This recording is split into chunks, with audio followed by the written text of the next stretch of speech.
আসসালামু আলাইকুম। আজকে আমি রান্না করবো চিংড়ি মাছ দিয়ে লাউ।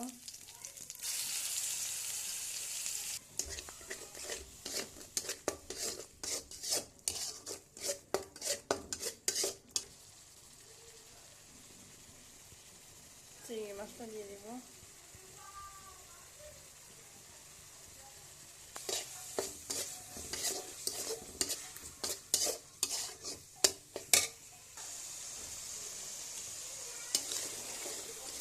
মশলাটা আমার ভালোভাবে কষিয়ে নেওয়া হয়ে গেছে, এখন লাউটা দিয়ে দিব।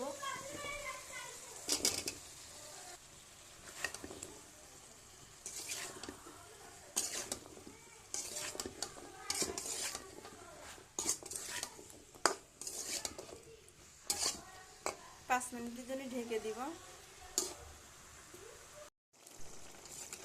লাউটা ভালো করে কষিয়ে নেওয়া হয়ে গেছে, এখন পানি দিয়ে দিব।